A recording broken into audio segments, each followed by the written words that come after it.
know that China's economy is not only the world's largest manufacturing country, but also the world's second largest consumer and largest trader.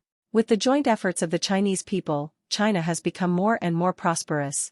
Data shows that China's GDP will reach 114.34 trillion yuan in 2021, successfully breaking the 110 trillion mark. Converted to dollars, it came to $17.73 trillion. As the engine of global economic growth, China's economy is also heading for a new peak. At the same time, China remains the world's second-largest economy.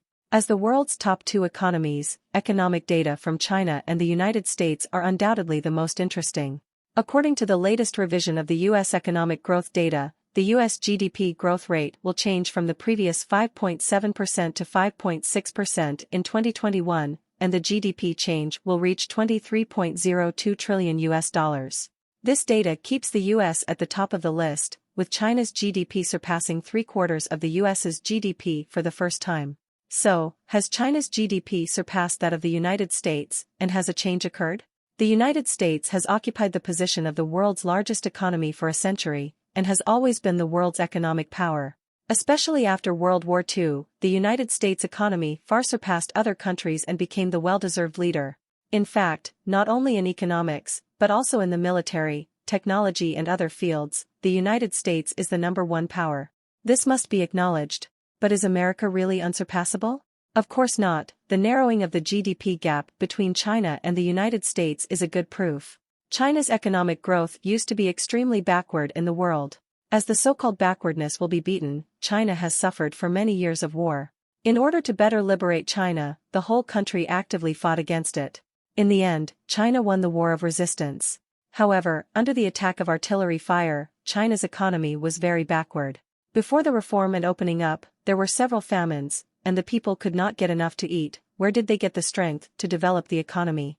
The point of economic development was in 1978, when China's leader Deng Xiaoping started reforms in the 5 major cities, and since then China's economy has grown rapidly.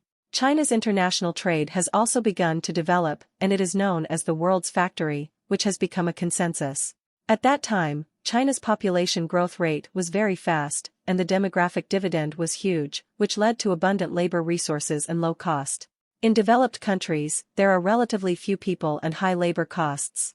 Businesses have thought of opening OEM factories in China to make full use of China's labor resources. Foreign foundries have created employment opportunities for the people and also promoted the development of the local economy. In addition, China's manufacturing industry has great advantages in the international market. The main reason is that the labor force is cheap, the production cost of products is low, and the sales price is also low, so it can maintain its advantages in the international market. The country's export trade has developed well, which has provided a lot of impetus for the rapid growth of China's economy.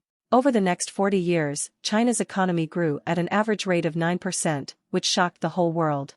And my country's total GDP has also gone through 5 hurdles, and finally surpassed Japan in 2010 to become the world's second-largest economy.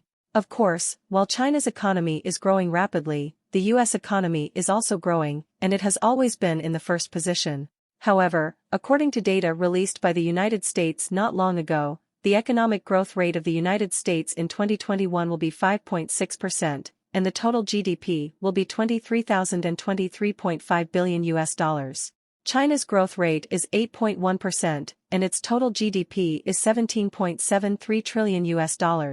This means that China's total GDP is only $5 trillion less than that of the United States. China's economic growth rate in 2021 is very fast, and the total GDP has increased by $3 trillion US. This growth rate is somewhat unexpected. You must know that at the beginning of 2020, the new crown epidemic was raging, and for half a year, the Chinese economy almost fell into a state of stagnation. In the dark days of the first half of the year, a large number of brick-and-mortar stores closed down, and the catering industry plummeted. In the second half of 2020, it began to slowly recover. After entering 2021, although the new crown epidemic has basically stabilized, there are still occasional reports of an increase of a local case in a certain place, and local small outbreaks still exist. So it still has an impact on the economy. Therefore, it is not easy for the economy to show a growth rate of 8% in 2021. Second, a change is taking place. Let's talk about the US economy first. Although it also showed a growth rate of 5.6%, there are some unreal elements in it.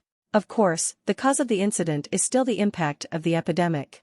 The United States and China have adopted completely different prevention and control measures, pursuing herd immunity, and do not advocate vaccination or wearing masks. This has led to a crazy increase in the number of new crown cases in the United States, and whoever is sick will take care of the economy. Therefore, in 2020, the economic downturn in the United States will be severe. After the trough, the United States began to issue dollars on a large scale in order to revitalize the American economy. This move has led to inflation in the prices of the whole world, and the currency has depreciated seriously, and the United States itself is also not immune. Inflation promotes the increase in the number of US GDP, but this is a false increase, and the purchasing power is still showing a downward trend. And long-term inflation continues, the harm is great. Let's take a look at China's economic growth. The development of real estate and construction, which were once pillar industries, is not ideal. Mainly due to the country's implementation of the policy of housing and not speculating, as well as the shortcomings of the asset-heavy industry itself, the performance of the entire real estate industry is not good. In addition to the poor performance of the real estate industry, the internet industry, which is known as high compensation, has also experienced a decline in profits. Mainly, the state began to implement monopoly supervision and punish Tencent, Alibaba and other companies for their monopolistic behavior. As soon as the punishment measures came out, it quickly appeared on the hot search, causing a lot of discussion. The company's stock price has also declined, and the company's market value has evaporated a lot.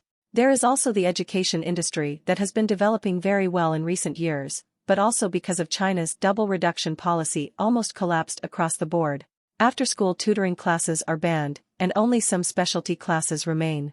The development of the three major industries is not ideal, so where is the growth point of China's economy? The economic growth rate of high-tech manufacturing ranks first, among which the growth rate of new energy vehicles has reached 145%. The development of new energy vehicles in China has been good, and the sales volume ranks first in the world. Well-known private enterprises such as Huawei have also begun to join the research and development team of new energy vehicles. In addition, the IT industry and the construction of 5G base stations are also showing a booming trend. The strong development of high-tech manufacturing also shows from another level that China is ready for the disappearance of the demographic dividend. In the past economic growth, the demographic dividend has indeed contributed an important force, but China's manufacturing industry has always shown a low-end phenomenon, and it is only by virtue of its price advantage that it has a place in the international market. Now that the demographic dividend has gradually disappeared, only by vigorously developing high-tech manufacturing can we maintain the advantage of international competition. To sum up, although China's GDP is still far behind that of the United States, China's economic growth momentum is more healthy. In the latest growth data, high-tech manufacturing has obviously become the latest pillar industry, which can ensure that China's economy still has strong growth capacity after the demographic dividend disappears. This is the final sprint stage, and I believe that China's economy will surely catch up with the United States in the future. What do you think about this?